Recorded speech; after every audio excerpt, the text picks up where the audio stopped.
آج کا انسان اپنی زندگی کو اپنے ہی بنائے ہوئے پیمانوں پر ماپنے میں اس قدر مصروف ہے کہ وہ اس بنیادی حقیقت کو بھول چکا ہے کہ وہ خود اپنا خالق نہیں ہے۔ ہم اکثر اپنی خواہشات اور آزادی کو حق سمجھ بیٹھتے ہیں، جبکہ اصل حقیقت اس کے برعکس ہے۔ دنیا میں جب کوئی بڑی کمپنی کوئی مشین یا سافٹ ویئر بناتی ہے تو اس کے ساتھ ایک یوز مینول ضرور دیتی ہے۔ کہ آپ نے کبھی سوچا ہے کہ وہ کمپنی ایسا کیوں کرتی ہے؟ کہ وہ صارف کو غلام بنانا چاہتی ہے؟ نہیں، بلکہ اس کا مقصد یہ ہوتا ہے کہ وہ مشین اپنی بہترین صلاحیت کے ساتھ چلے اور جلد خراب نہ ہو۔ بالکل اسی طرح انسان اشرف المخلوقات ہے۔ اللہ تعالیٰ نے ہمیں پیدا کرنے کے بعد ہمیں یوں ہی لاوارث نہیں چھوڑا۔ اسلام کوئی ایسا نظام نہیں ہے جو انسان کو قید کرے، بلکہ یہ زندگی گزارنے کا وہ آرگینک مینول ہے جو ہماری روح اور جسم کی ضروریات کے مطابق سکون فراہم کرتا ہے۔ جب ہم اپنی مرضی کو خدا کی مرضی پر فوقیت دیتے ہیں تو ہم اس مشین کی طرح ہو جاتے ہیں جو غلط فیول ڈالنے کی وجہ سے اپنی ہی صلاحیتوں کو تباہ کر لیتی ہے۔ ہمارے معاشرے کی ایک بہت بڑی بدقسمتی یہ ہے کہ ہم نے دین کو محض چند مخصوص حولیوں، ٹوپی، داڑھی اور ایک مخصوص طبقے تک محدود کر دیا ہے۔ جب بھی معاشرے میں دین کی بات کی جاتی ہے تو لوگ فوراً رد عمل دیتے ہیں کہ ہمیں مولوی بنانا چاہتے ہیں۔ یہ ایک بہت بڑا فکر المیہ ہے کہ دین کا تعلق صرف مسجد تک ہے؟ کیا اسلام صرف ان لوگوں کے لیے ہے جو عبادت گاہوں میں بیٹھتے ہیں؟ نہیں، اسلام کا نظام عدل ایک جج کے لیے بھی ہے، اس کا نظام دیانت ایک تاجر کے لیے بھی ہے، اور اس کا نظام اخلاق ایک طالب علم کے لیے بھی ہے۔ یہ ایک انجینئر، ڈاکٹر یا بزنس مین یہ سمجھتا ہے کہ دین صرف مولوی کا کام ہے تو وہ دراصل اپنی زندگی کے شعبے سے اللہ کے نظام کو خارج کر دیتا ہے، جس کا نتیجہ معاشرتی انتشار کی صورت میں نکلتا ہے۔ انسان اپنی عقل پر کتنا ناز کرتا ہے۔ آج ہم جس نظریے کو جدید کہتے ہیں کل وہ پرانا اور غلط ثابت ہو جاتا ہے۔ انسانی قانون بدلتے رہتے ہیں کیونکہ انسان کو کل کا نہیں پتہ۔ ایسے خطاؤں، بھول چوک اور جذبات کی تبدیلیوں کا سامنا ہے، لیکن اللہ کی ذات وہ واحد ذات ہے جو نہ سوتی ہے، نہ اسے اونگ آتی ہے، اور نہ ہی اس کے علم میں کوئی کمی ہے۔ جو نظام اللہ نے دیا ہے وہ کسی انسانی تجربے کی بنیاد پر نہیں، بلکہ کائنات کے خالق کے مشاہدے کی بنیاد پر ہے۔ جب ہم اللہ کے نظام کو چھوڑ کر اپنی خود ساختہ عقل پر چلتے ہیں تو ہم اسی طرح راستہ بھٹکتے ہیں جیسے بغیر نقشے کے کسی انجان جنگل میں سفر کرنے والا مسافر۔ دنیا میں اکثر لوگ دینداروں کے لباس، ان کی سادگی اور ان کے انکسار کا مذاق اڑاتے ہیں۔ انہیں لگتا ہے کہ وہ بہت پیچھے رہ گئے ہیں، لیکن یاد رکھیں یہ دنیا ایک عارضی امتحان گاہ ہے۔ ہم یہاں کتنے سال رہیں گے؟ 60، 70 یا 80 سال؟ یہ وقت پلک چھپکتے ہی گزر جائے گا۔ اصلی امتحان تو اس وقت شروع ہوگا جب روح جسم سے جدا ہوگی، جس دن پردہ غیب ہٹے گا۔ اس دن واضح ہو جائے گا کون اپنی خواہشات کے پیچھے بھاگ کر برباد ہوا اور کس نے اللہ کے حکم کو سامنے رکھ کر کامیابی حاصل کی۔ جو آج ماڈرن بن کر منمانی کر رہے ہیں، اس وقت وہ حسرت کریں گے کاش انہوں نے ان احکامات کو سمجھا ہوتا۔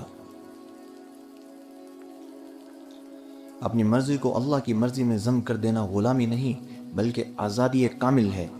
جب آپ اپنی ذات کا مرکز سے ہٹ کر اللہ کی خوشنودی کو مرکز بنا لیتے ہیں تو پھر آپ کو دنیا کی ناکامیوں کا خوف نہیں رہتا۔ اپنی زندگی کو اپنی خواہشات کے تابع نہ کرو بلکہ اس ہستی کے تابع کرو جس نے مجھے اور آپ کو یہ زندگی عطا کی ہے۔ یاد رکھیں، آپ اپنا کچھ بھی نہیں ہیں، آپ کا اپنا کچھ بھی نہیں ہے۔ آپ اسی کے ہیں جس نے آپ کو بنایا، اسی میں آپ کی دنیا کی عزت اور آخرت کی نجات ہے۔ اللہ تعالیٰ نے قرآن میں انسان کی اس اندرونی بے چینی کا حل واضح فرما دیا کہ صرف اللہ کی یاد سے دل مطمئن ہوتے ہیں۔ آج کا انسان جتنی دولت، شہرت اور آسائشیں جمع کر لے، اس کے دل کو وہ سکون نہیں ملتا جو ایک عاجز بندے کو سجدے میں ملتا ہے۔ اس لیے کہ انسان کی روح کی بناوٹ ہی ایسی ہے کہ وہ اپنے خالق سے جڑے بغیر مطمئن نہیں ہو سکتی۔ جیسے مچھلی پانی کے بغیر تڑپتی ہے، اس حقیقت کو سمجھنے کے لیے ہمیں صحابہ اکرام رضی اللہ تعالیٰ عنہ کی زندگی کے واقعے ملتے ہیں۔ غزوہ تبوک کے موقع پر 3 صحابہ جن میں حضرت کعب بن مالک رضی اللہ تعالیٰ عنہ بھی تھے، بغیر کسی شرعی عذر کے جہاد میں شریک نہ ہو سکے۔ محض سستی اور تاخیر کی وجہ سے وہ پیچھے رہ گئے۔ جب نبی کریم صلی اللہ علیہ وسلم واپس تشریف لائے تو دیگر منافقین نے تو جھوٹے بہانے گھڑ لیے، مگر حضرت کعب رضی اللہ تعالی عنہ سچ بولنے کا فیصلہ کیا اور صاف صاف عرض کیا کہ ان کے پاس کوئی عذر نہیں، وہ محض کاہلی کی بنا پر پیچھے رہ گئے تھے۔ اس سچائی کی سزا میں نبی کریم صلی اللہ علیہ وسلم نے حکم دیا کہ مسلمانوں ان سے تینوں سے بات چیت بند کر دیں۔ پورے مدینے میں کسی نے ان سے کلام نہ کیا، حتیٰ کہ ان کی اپنی بیوی سے بھی الگ رہنے کا حکم ہوا۔ 50 دن تک یہ کیفیت رہی، زمین اپنی وسعتوں کے باوجود ان پر تنگ ہو گئی، وہ خود اپنی جانوں سے تنگ آ گئے۔ حضرت کعب خود بیان کرتے ہیں کہ اس تکلیف دہ عرصے میں وہ مسجد جاتے نبی صلی اللہ علیہ وسلم کو سلام کرتے، مگر آپ کے لبوں کی جنبش تک دیکھنے کی کوشش کرتے کہ آیا آپ صلی اللہ علیہ وسلم نے سلام کا جواب دیا یا نہیں۔ آخرکار جب اللہ تعالیٰ نے ان کی سچائی اور صبر کو قبول فرمایا تو سورۃ توبہ کی آیات میں ان تینوں کی توبہ قبول ہونے کا اعلان نازل ہوا۔ حضرت کعب فرماتے ہیں کہ جس دن یہ خوشخبری ملی وہ ان کی زندگی کا سب سے خوشگوار دن تھا، اور انہوں نے اس دن اللہ کے شکرانے میں اپنا سارا مال راہ خدا میں دینے کی پیشکش کر دی۔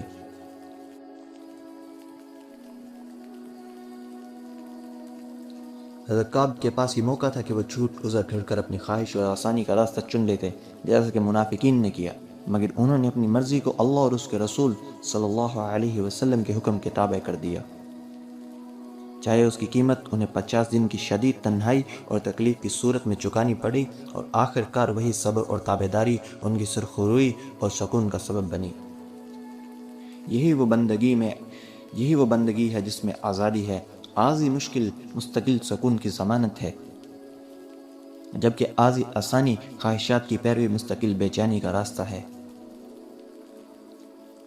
نبی کریم صلی اللہ علیہ وسلم نے دنیا کی حقیقت کو ایک مسافر کی مثال سے سمجھایا کہ ایک راہگیر کسی درخت کے سائے میں کچھ دیر آرام کرتا ہے پھر آگے بڑھ جاتا ہے، یہ دنیا کی حیثیت ہے۔ ایک عارضی پڑاؤ مستقل ٹھکانہ، یہ انسان دنیا کو ہی اپنی منزل سمجھ بیٹھا ہے، اور وہ اس مسافر کی طرح ہے جو سائے کو ہی گھر سمجھ کر وہیں بس جانے کی ضد کرے۔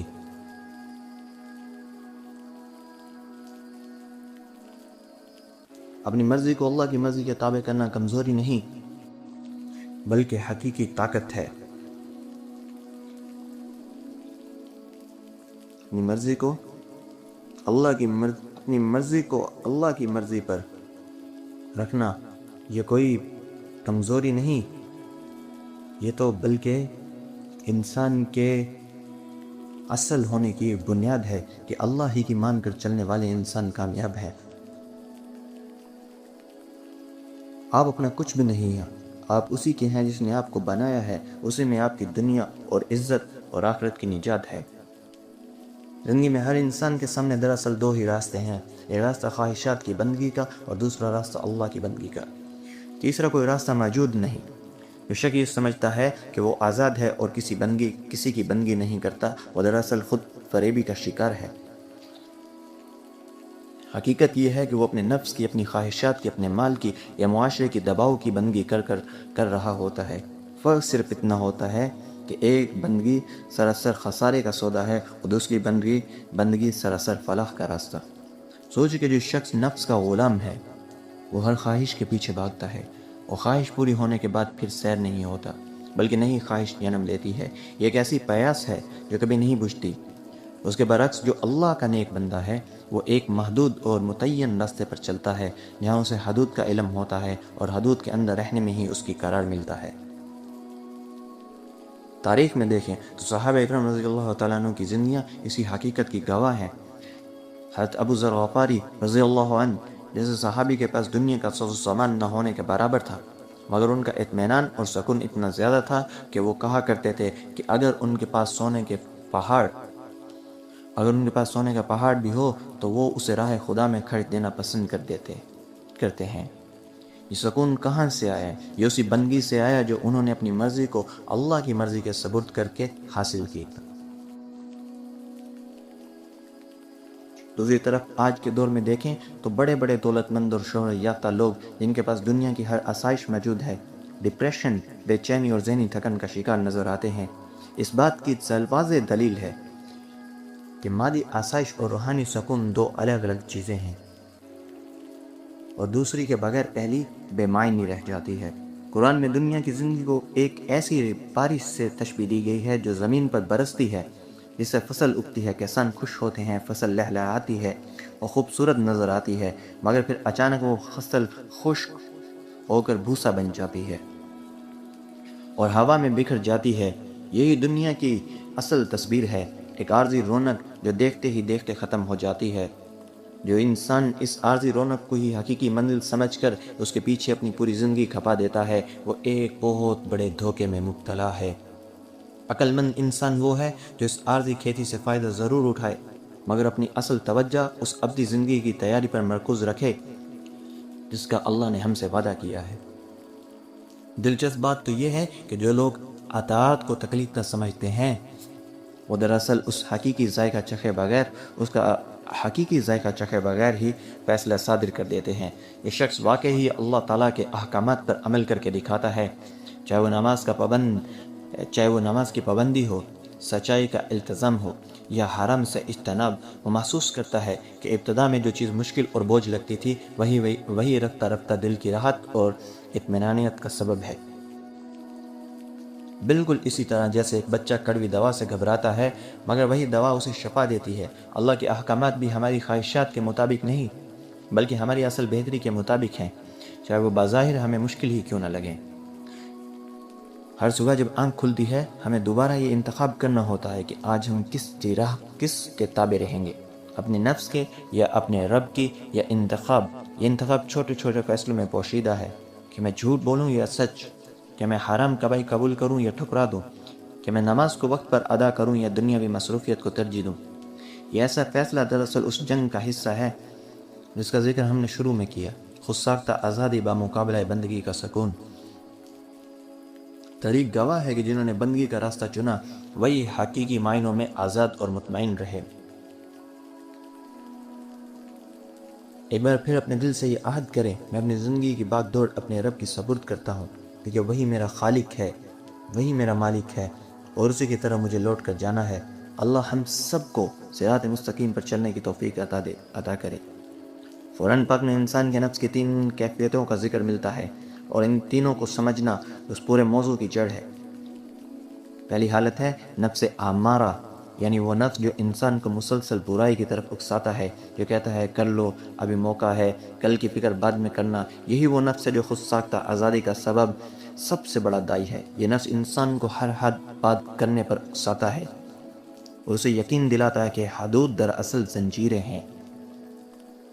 دوسری حالت ہے نفس لوامہ، یعنی ملامت کرنے والا نفس۔ یہ وہ مرحلہ ہے جب انسان غلطی تو کر بیٹھتا ہے، مگر اس کے بعد اس کا ضمیر اسے کوستا ہے، وہ بے چین ہوتا ہے، نادم ہوتا ہے۔ یہ دراصل ایک اچھی علامت ہے، کیونکہ یہ اس بات کا ثبوت ہے کہ دل ابھی بھی مکمل طور پر مردہ نہیں ہوا۔ تیسری اور سب سے بلند حالت نفس مطمئنہ، یعنی وہ نفس جو اطاعت کے راستے پر چل کر مکمل سکون اور اطمینان پا لیتا ہے۔ یہی وہ حالت ہے جس کا ہم اس پورے بیان میں ذکر کر رہے ہیں۔ بندگی کے راستے پر چلنے والا دل جس کی کسی خارجی چیز کا محتاج ہی نہیں رہتا، کیونکہ اسے اپنے رب سے تعلق مل چکا ہوتا ہے۔ آج کے دور کا سب سے بڑا فتنہ یہ ہے کہ ہمیں یہ باور کرایا جا رہا ہے کہ خوشی خریدی جا سکتی ہے۔ نئی گاڑی، نیا فون، نیا گھر، ہر اشتہار یہی پیغام دیتا ہے کہ یہ چیز لے لو، تمہیں سکون مل جائے گا۔ مگر یہ ایک ایسا سیراب ہے جسے صحرا میں پیاسے کو دور سے پانی دکھائی دیتا ہے، اور وہ جتنا اس کے قریب جاتا ہے وہ اتنا ہی دور ہو جاتا ہے۔ انسان ایک چیز خریدتا ہے، چند دن خوش رہتا ہے، پھر وہی چیز بے چینی واپس آ جاتی ہے۔ وہ کسی نئی چیز کی تلاش میں نکل پڑتا ہے۔ یہ سلسلہ کبھی ختم نہیں ہوتا، کیونکہ روح کی بھوک مادی اشیاء سے نہیں مٹتی۔ روح کی غذا ذکر اللہ، عبادت اور اطاعت میں ہے، اور جب تک یہ غذا نہیں ملتی انسان چاہے کتنا ہی امیر کیوں نہ ہو جائے، اندر سے فقیر ہی رہتا ہے۔ نبی کریم صلی اللہ علیہ وسلم نے اس حقیقت کو واضح فرمایا کہ اصل امیری مال کی کثرت کا نام نہیں بلکہ دل کے غنی ہونے کا نام ہے۔ جس دل کو اللہ پر توکل اور یقین نصیب ہو، وہ دل ہر حال میں مطمئن رہتا ہے، چاہے اس کے پاس دنیاوی مال کم ہو اور جس دل میں لالچ اور ہوس ہو، بس جائے وہ چاہے کتنا ہی مال جمع کر لے، ہمیشہ خود کو تنگ دست محسوس کرتا ہے۔ یہی وجہ ہے کہ ہم دیکھتے ہیں کچھ سادہ زندگی گزارنے والے لوگ چہروں پر سکون اور اطمینان لیے پھرتے ہیں، جبکہ کچھ ہیں بے پناہ دولت کے مالک بے چینی اور اضطراب کا شکار رہتے ہیں۔ فرق مال کی مقدار میں نہیں، دل کے تعلق میں ہے۔ جب کسی معاشرے میں افراد اجتماعی طور پر خود ساختہ آزادی کو تصور کو اپنا لیتے ہیں تو اس کا اثر صرف انفرادی زندگی تک محدود نہیں رہتا، بلکہ پورا معاشرہ اس کی لپیٹ میں آ جاتا ہے۔ رشتوں میں دیانت ختم ہو جاتی ہے، کاروبار میں دھوکہ عام ہو جاتا ہے، عدالتوں میں انصاف بکنے لگتا ہے اور خاندانی نظام بکھرنے لگتا ہے۔ کیوں؟ کیونکہ جب فرد صرف اپنی خواہش کے معیار بنا لیتے ہیں تو پھر کوئی مشترکہ اصول باقی نہیں رہتا جو لوگوں کو جوڑے رکھے۔ یہی وہ لمحہ ہے جب معاشرے میں معاشرہ زوال کی طرف بڑھنا شروع ہو جاتا ہے۔ اس کے برعکس جب لوگ اجتماعی طور پر ایک الہی نظام کے پیروی کرتے ہیں تو ایک مشترکہ اخلاقی بنیاد قائم ہوتا ہے جس پر پورا معاشرہ استوار ہوتا ہے۔ اے اللہ، ہمیں اپنی خواہشات کی غلامی سے نکال کر اپنی بندگی کی حقیقی آزادی نصیب فرما۔ ہمارے دلوں کو نفس امارہ کی اسیری سے آزاد کر کے نفس مطمئنہ کا سکون عطا فرما۔ ہمیں وہ بصیرت عطا فرما جو حضرت کعب بن مالک کو نصیب ہوئی کہ ہم سچائی اور اطاعت کے راستے کو عارضی مشکل کے باوجود اپنائیں، اور ہمیں اس دن کی رسوائی سے بچا جس دن پردہ غیب ہٹے گا اور ہر عمل کھل کر سامنے آ جائے گا۔ اے اللہ، ہمیں ان پر عمل کرنے والا بنا، ہدایت والا بنا، صراط مستقیم پر چلنے والا بنا، اور ہم سب کو معاف کر دے۔ آمین یا رب العالمین۔